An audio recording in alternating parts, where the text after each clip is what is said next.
Welcome students, 7th standard Maths, 4th chapter, Direct and Inverse Proportion, Exercise 4.2. Exercise 4.2, Indirect Variation sums base பண்ணி தான் இருக்கு. Full and full Indirect Variation தான். Indirect Variation already chapter firstலே சொல்லியிருக்கோம். Indirect Variation என்ன அப்படின்னு.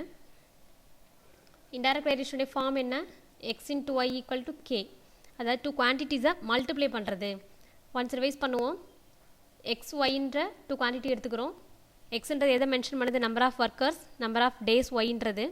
2 workers இருக்காங்க, 40 days work பண்ணுறாங்க. 1 worker 2 workers work பண்ணுறாங்க அப்படின்னா எவ்வளோ டேஸில் முடிப்பாங்கன்னா 40 டேஸில் முடிப்பாங்க.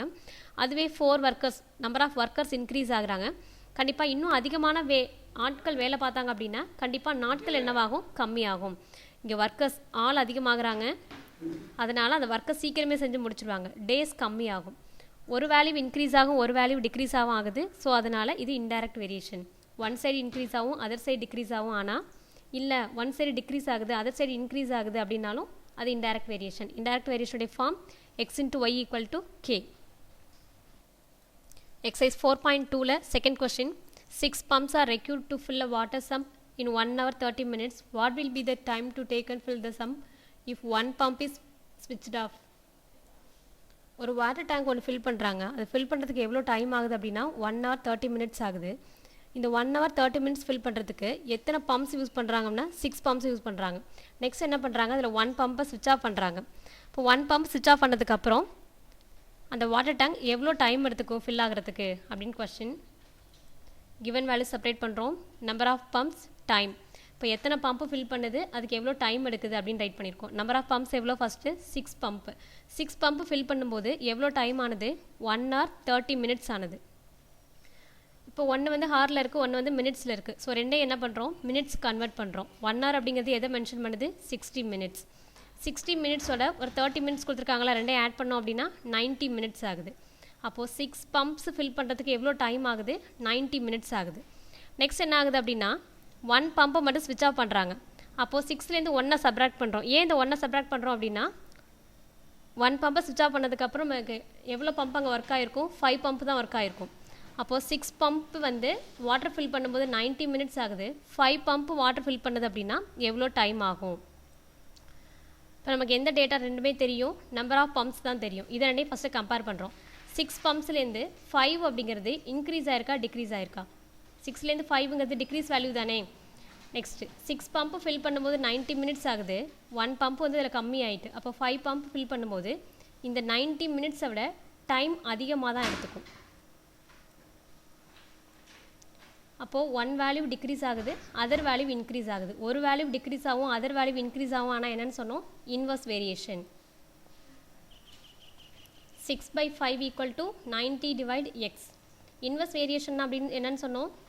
நியூமரேட்டர் அண்ட் டினாமினேட்டர் ரெண்டும் மல்டிப்ளை. கிராஸ் மல்டிப்ளை கிடையாது. Numerator with numerator, denominator with denominator. நியூமரேட்டரில் என்ன இருக்குது? 6 into 90 ஈக்குவல் டு டினாமினேட்டரில் 5 into எக்ஸ். எக்ஸோட வேல்யூ தான் ஃபைண்ட் அவுட் பண்ண போகிறோம். ஸோ லெஃப்ட் சைடு செப்பரேட் பண்ணியிருக்கோம். 5 into X equal to 6 into 90. X value மட்டும் ஃபைண்ட் அவுட் பண்ணுறதால இந்த மல்டிப்ளையில் உள்ள 5 ஈக்குவல் டுக்கு ரைட் சைடு ட்ரான்ஸ்ஃபர் பண்ணுறோம். மல்டிப்ளையில் உள்ள ஆப்ரேஷன் ஈக்குவல் ரைட் சைடு வரும்போது என்னவாகும்? டிவைட் ஆகும். x equal to 6 into 90 divide 5. 90 5ஆல் divide பண்ணுறோம். 18 டைம்ஸ் இருக்குது. x equal to 6 into 18. 6ஐயும் 18ஐயும் multiply பண்ணோம்னா 108. இப்போ 5 பம்ப்ஸ் வந்து வாட்டர் ஃபில் பண்ணுது அப்படின்னா எவ்வளோ டைம் ஆயிருக்கு? 108 minutes ஆயிருக்கு. 108 minutes-ஐ ஹவர் கன்வெர்ட் பண்ணலாமா? 1 hour equal to 60 minutes. So 108ஐ 60ஆல் டிவைட் பண்ணுறோம். 1 டைம் இருக்குது 60, பேலன்ஸ் என்ன இருக்குது? 48. அப்போ எவ்வளோ டைம் ஆயிருக்கு? 1 hour 48 minutes ஆயிருக்கு. 6 பம்ப்ஸ் வந்து வாட்டர் ஃபில் பண்ணும்போது 1 hour 30 minutes ஆயிருக்கு. அதுவே 5 பம்ப்ஸ் வந்து ஃபில் பண்ணும்போது 1 hour 48 minutes ஆயிருக்கு. டைம் வந்து இன்னும் இன்க்ரீஸ் ஆயிருக்கு. Third question, a farmer has enough food for 144 ducks for 28 days. If he sells 32 ducks, how long will the food last? ஒரு ஃபார்மர் டக்ஸ் வச்சுருக்காங்க. எவ்வளோ டக்ஸ் வச்சுருக்காங்க அப்படின்னா 144 டக்ஸ். அதுக்கான ஃபுட்டு வந்து எவ்வளோ நாளைக்கு தேவைப்படுற மாதிரி இருக்குது? 28 டேஸ்க்கு தேவைப்படுற மாதிரி அவங்கக்கிட்ட இருக்குது. 144 டக்ஸ்க்கு 28 டேஸ்க்கு தேவையான ஃபுட்ஸ் இருக்குது. நெக்ஸ்ட் என்ன பண்ணுறாங்க அப்படின்னா he sells 32 ducks. ஒரு 32 டக்ஸை அவங்க வித்துடுறாங்க. அப்படி 32 டக்ஸ் இதுலேருந்து கம்மியானதுக்கப்புறம் அந்த ஃபுட்டு எவ்வளோ நாளைக்கு இருக்கும் அப்படின்னு கேட்குறாங்க. வேல்யூ செப்பரேட் பண்ணுறோம். Number of ducks, number of days. இப்போ எவ்வளோ டக்ஸ் இருக்குது, எவ்வளோ டேஸ்க்கு அந்த ஃபுட்டு வந்து வரும் அப்படின்னு கேட்குறாங்க. எவ்வளோ டக் இருந்தது ஃபஸ்ட்டு? 144 டக்ஸ் இருக்கா? 144 டக்ஸாக இருக்கும்போது எவ்வளோ டேஸு? 28 டேஸு.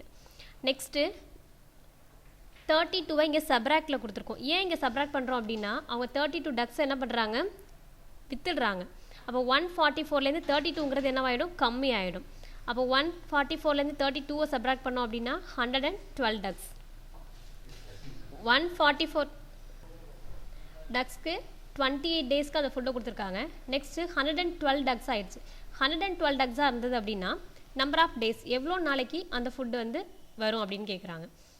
கம்பேர் பண்ணுறோம். 144, 112 நம்பர் ஆஃப் டக்ஸோட வேல்யூ தான் நமக்கு ரெண்டுமே தெரியும்.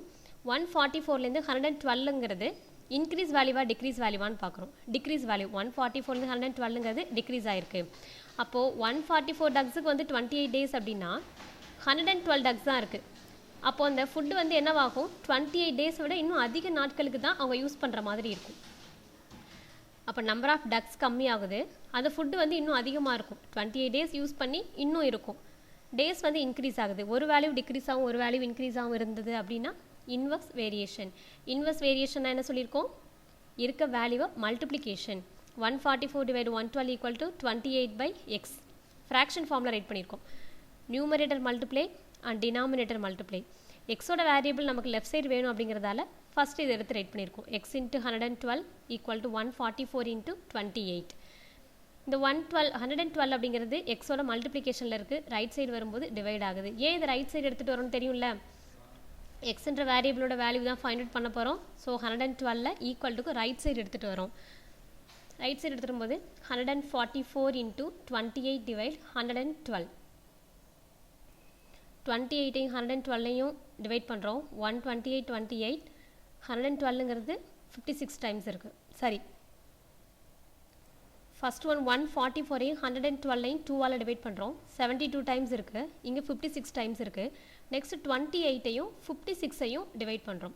128 28 56ல் 2 டைம்ஸ் இருக்குது. நெக்ஸ்ட் என்ன இருக்குது, நியூமினேட்டரில் 72 இருக்குது, டினாமினேட்டரில் 2 இருக்குது.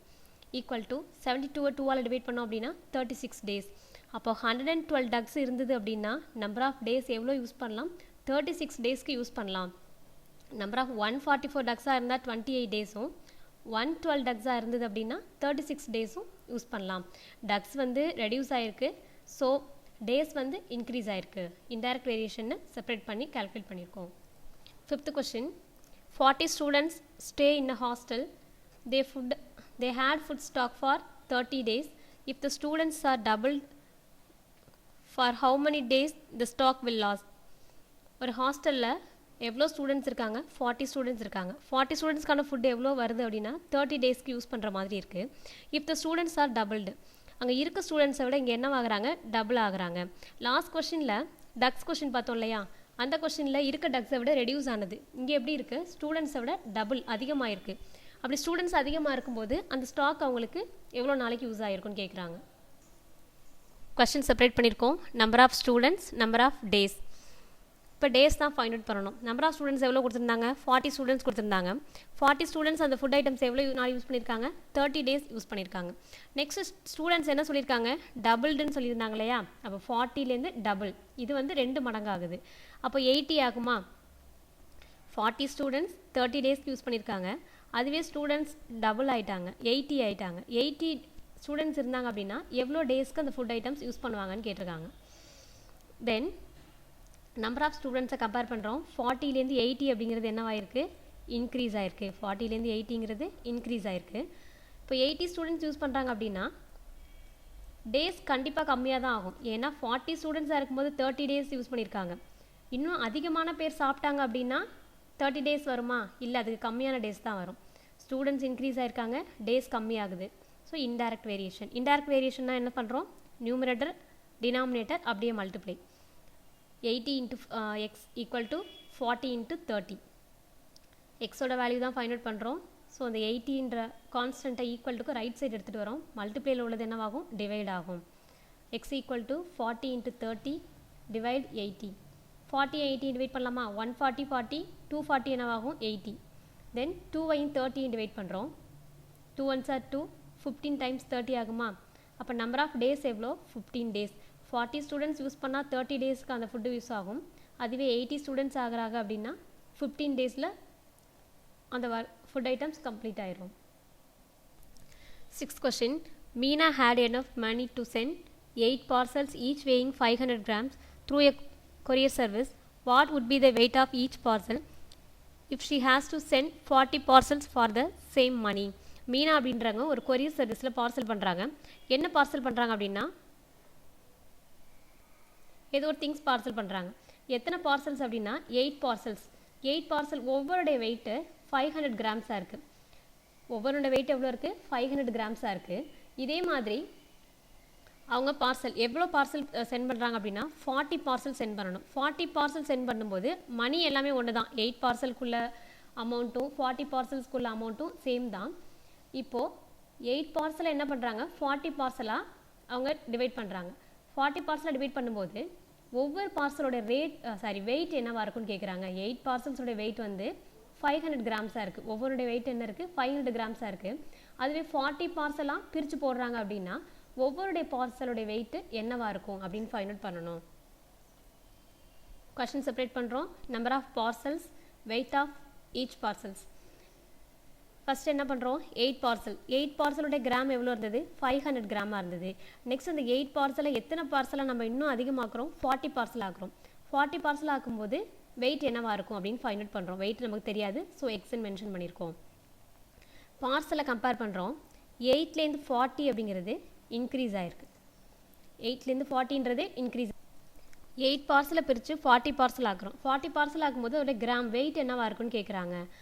இப்போது கிராம் கண்டிப்பாக கம்மியாக தான் இருக்கும். எப்படி கம்மியாக இருக்கும் அப்படின்னா, இப்போ நம்மக்கிட்ட ஒரு சாக்லேட் இருக்குன்னு வச்சுப்போம். இதை என்ன பண்ணுறோம்? ஒரு 5 பேருக்கு பிரித்து கொடுக்குறோம். ஒரு 5 பேருக்கு பிரித்து கொடுக்கும்போது கொடுத்துட்டோம். நெக்ஸ்ட்டு அதே சாக்லேட்டை ஒரு 10 பேருக்கு கொடுக்குறோம். அதே சாக்லேட்டை 10 பேருக்கு கொடுக்கும்போது என்னவாகும்? சைஸ் கொஞ்சம் கம்மியாகுமா? 5 பேராக இருக்கும்போது கொஞ்சம் சைஸ் அதிகமாக இருக்கும். அதே 10 பேருக்கு செப்பரேட் பண்ணி கொடுக்கணும் அப்படின்னா சைஸ் வந்து கம்மியாயிடும். அதே மாதிரி தான் 8 பார்சலாக இருக்கும்போது 500 கிராமாக இருக்குது. அதுவே 40 பார்சல் ஆகுது. அப்போ கிராம்ஸ் என்னவாகும்? இன்னும் கம்மியாக கொஞ்சம் கொஞ்சமாக போட்டு என்ன பண்ணுறாங்க? பார்சல் பண்ணுறாங்க. அப்போ எவ்வளோ கிராம்ஸ் போட்டு பார்சல் பண்ணியிருப்பாங்க அப்படின்னு கேட்குறாங்க. நம்பர் ஆஃப் பார்சல்ஸ் இன்க்ரீஸ் ஆகுது. தென் வெயிட் என்னவாக போகுது? டிக்ரீஸ் ஆகுது. ஸோ இன்வர்ஸ் வேரியேஷன் அப்படின்னா numerator denominator multiplication. 40 × x = 8 × 500. Left side உள்ள 40ஐ ஈக்குவலுக்கு ரைட் சைடு ட்ரான்ஸ்ஃபர் பண்ணும்போது மல்டிப்ளிகேஷனில் இருக்கிறதால டிவைட் ஆகும். தென் டிவைட் பண்ணுறோம். 0 0 cancel. 4 1 is 4, 4 2s are 8. Next 2 × 50 இருக்குது. 2 × 50 மல்டிப்ளை பண்ணோம் அப்படின்னா 100. அப்போது எவ்வளோ கிராம் ஈச் பார்சல் எவ்வளோ கிராம் பார்சல் பண்ணுறாங்க அப்படின்னா 100 கிராம். 8 பார்சலாக இருக்கும்போது 500 கிராம் பார்சல் பண்ணுறாங்க. நம்பர் ஆஃப் பார்சல் அதிகமாகுது, 40 ஆகுது. அப்போது ஒவ்வொரு பார்சல்லையும் எவ்வளோ கிராம் போடுறாங்க? 100 கிராம் ரெடியூஸ் ஆகிருக்கு. 4.2ல இன்டைரக்ட் வேரியேஷன் சம்ஸ் கம்ப்ளீட் பண்ணியிருக்கோம். பேலன்ஸ் இதை பேஸ் பண்ணி தான் இருக்குது. சம்ஸ் எல்லாம் ஒர்க் அவுட் பண்ணி பாருங்கள். இங்கே நமக்கு புக்கில் 4.1 அப்படின்றது டைரக்ட் வேரியேஷனாகவும் 4.2ன்றது இன்டைரக்ட் வேரியேஷனாகவும் தனித்தனியாக செப்பரேட் பண்ணி கொடுத்துருக்காங்க. பட் எக்ஸாம்ஸில் பார்க்கும்போது அப்படி தனியாக செப்பரேட் பண்ணியிருக்காது. கொஷின்ஸ் மட்டும்தான் இருக்கும். நம்ம தான் டைரக்ட் வேரியேஷனா இன்வர்ஸ் வேரியேஷனா அப்படின்னு நம்ம ஃபைண்ட் அவுட் பண்ணணும். ஸோ பேலன்ஸ் உள்ள சம்ஸ் எல்லாம் ஒர்க் அவுட் பண்ணி பாரு.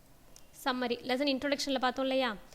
A change in one quantity results a corresponding change in other quantity is called the proportion.